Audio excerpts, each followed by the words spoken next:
नमस्कार दोस्तों, स्वागत है हमारे इस YouTube channel mind fresh story में। आज के इस वीडियो में हम सीखेंगे कि नेगेटिव सोच को कैसे दूर करें। तो चलिए वीडियो को शुरू करते हैं। लोग क्या कहेंगे दोस्तों, लोगों की बातों पर ध्यान मत दो। जितने लोग हैं उतनी बातें होती रहेंगी और हम इस दुनिया में सभी को खुश नहीं कर सकते हैं। आप अपने आज में खुश रहो, अपने प्रेजेंट टाइम्स में खुश रहो। आइए इसे एक छोटी सी कहानी के माध्यम से समझते हैं। यह कहानी एक राज्य में रहने वाले एक बूढ़े व्यक्ति और उसके बेटे के बारे में है, जो जंगल की लकड़ी को बेचकर अपने जीवन का गुजारा करता था। उसका एक लोअता बेटा था। उसका बेटा सेना में जाता था और वह दोनों काफी गरीब थे। लेकिन वह जो बूढ़ा आदमी था, वह अपनी अजीब बातों और अपने सफेद घोड़े के लिए जाना जाता था। बूढ़े व्यक्ति के पास एक बहुत ही सुंदर सफेद घोड़ा था और पूरे राज्य में, आसपास के राज्यों में भी इतना सुंदर घोड़ा किसी के पास भी नहीं था, जिसके कारण राजा भी उस बूढ़े व्यक्ति से ईर्ष्या करता था। कई अमीर लोगों ने उस घोड़े को खरीदने की कोशिश की। राजा ने भी कई बार सोने के सिक्कों का दाम लगाया, लेकिन वह बूढ़ा आदमी किसी के भी लालच में नहीं आया।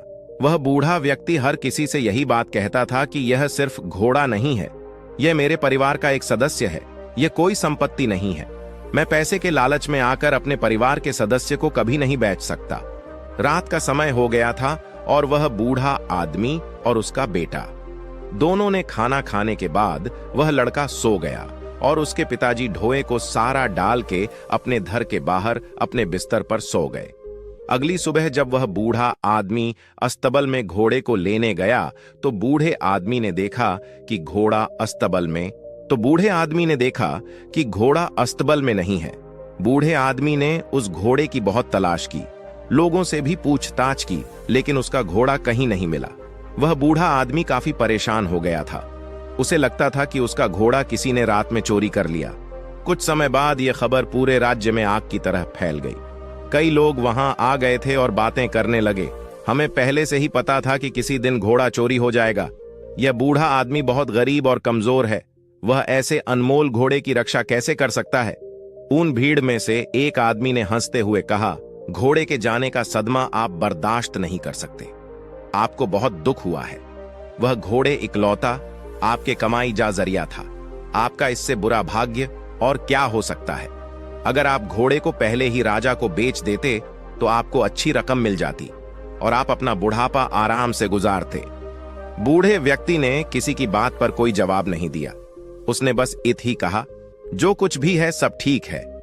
सच तो सिर्फ इतना है कि घोड़ा अस्तबल में नहीं है, बाकी जो होगा देखा जाएगा।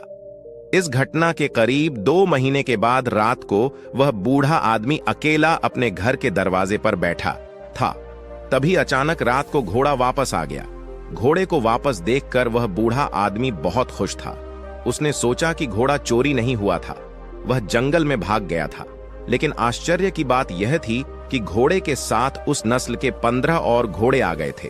फिर अगली सुबह यह खबर पूरे राज्य में जंगल की आग की तरह फैलने लगी। लोग इकट्ठा होने लगे और उस बूढ़े व्यक्ति से बोले, आप सही थे, घोड़े का जाना कोई दुर्भाग्य नहीं था, यह तो आपके लिए एक वरदान साबित हुआ है। आपके पास अभी एक नहीं 15 और घोड़े हैं।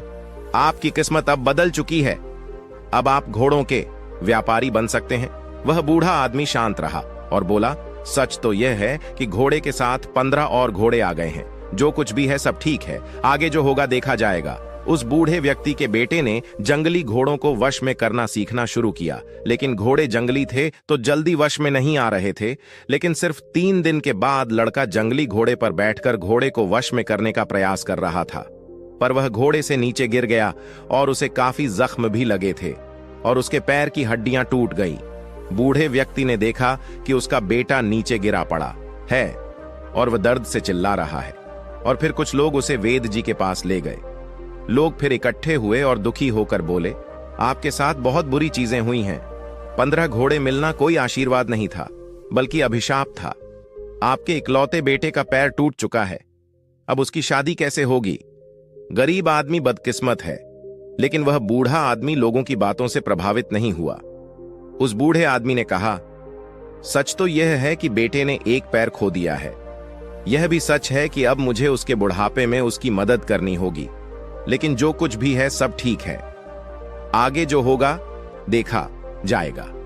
कुछ समय बाद राजा के पड़ोसी दुश्मनों ने एक विशाल सेना के साथ राज्य पर हमला कर दिया। राजा को अपने सेना को तैयार करने का भी समय नहीं मिला। राजा की सेना अचानक हुए हमले के कारण कमजोर पड़ने लगी। इसलिए राज्य के सभी युवाओं को भी ना चाहते हुए जबरदस्ती सेना में ले लिया गया। राजा और उसकी प्रजा युद्ध दुश्मन का सामना कर रहे और दूसरी तरफ लेकिन उस बूढ़े आदमी का बेटा बच गया, क्योंकि वह लंगड़ा था। लोग रोते हुए बूढ़े आदमी के घर जमा होने लगे। लोगों ने उनसे कहा, आप सही थे, आपके बेटे का टूटा हुआ पैर आपके लिए आशीर्वाद साबित हुआ है। उसे युद्ध में नहीं जाना पड़ा, लेकिन हम सभी बहुत परेशान हैं। हमारे बच्चे अब चले गए हैं। हमें नहीं पता कि वे युद्ध से वापस आएंगे या नहीं। हम सभी जानते हैं कि आप सुख और दुख में एक से रहते हैं, लेकिन आप यह कर कैसे लेते हैं? बूढ़े व्यक्ति ने कहा, सबसे पहले सच को समझो। सच सिर्फ इतना है कि तुम्हारे बेटे मातृभूमि की सेवा करने गए हैं। शायद यह तुम्हारी इच्छा नहीं थी, फिर भी वे चले गए। यह दुर्भाग्य है या सौभाग्य कोई नहीं जानता।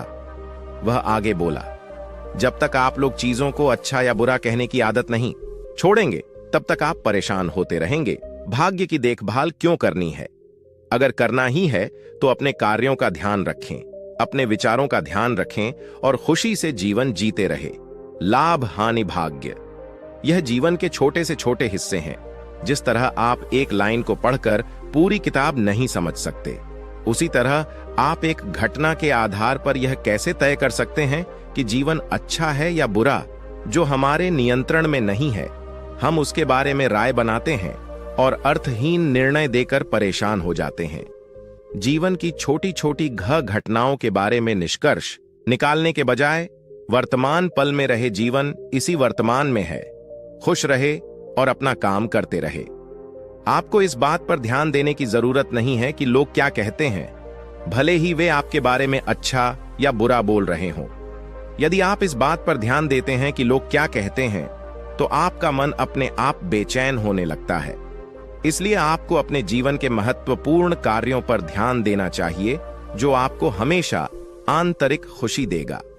बूढ़े आदमी के शब्दों ने लोगों को सोचने पर मजबूर कर दिया। शायद बूढ़ा सही था।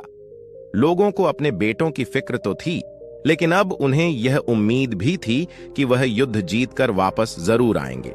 साथ ही उन्होंने यह भी समझ लिया था कि जीवन में हर घटना एक कारण से होती है और अच्छे या बुरे फैसले समय के साथ बदल सकते हैं। सबसे जरूरी है कि वर्तमान में जीना और अपना कर्म करते रहना। और उसके बाद करीब 2 दिन बाद राजा यह युद्ध जीत गया, लेकिन उस युद्ध में काफी सैनिक और वह नौजवान घायल हो चुके थे। सब लोग उन्हें वापस देखकर बहुत खुश थे और वह बूढ़ा आदमी और उसका बेटा दोनों वर्तमान में आराम से जीने लगे। दोस्तों, इस कहानी से हमें यह सीख मिलती है कि लोगों की बातों पर ध्यान मत दो। जितने लोग हैं उतनी बातें होती रहेंगी और हम इस दुनिया में सभी को खुश नहीं कर सकते हैं। अपने आज में खुश रहो, अपने प्रेजेंट टाइम में खुश रहो। इसीलिए जो आपको सही लग रहा है, जिसमें आपका फायदा है, उस बात का अपने दिमाग के आधार पर सही फैसला लो। लोग आज कुछ कहते हैं तो कल कुछ और। इसीलिए हमें लोगों पर नहीं, बल्कि अपने काम पर ध्यान देना है, अपनी मंजिल पर ध्यान देना है और आगे बढ़ते रहना है। अगर हम इसी तरह लोगों की बातें सुनते रहे तो हम कभी भी आगे नहीं बढ़ पाएंगे और इनकी बातों में उलझ कर रह जाएंगे। दोस्तों, आपने आज के इस वीडियो से क्या सीखा, वह मुझे आप कमेंट में बता सकते हैं। इसी के साथ में उम्मीद है कि आपको आज की वीडियो पसंद आई होगी, तो इस वीडियो को उस इंसान को शेयर करें जिससे यह कहानी सुनने की जरूरत है।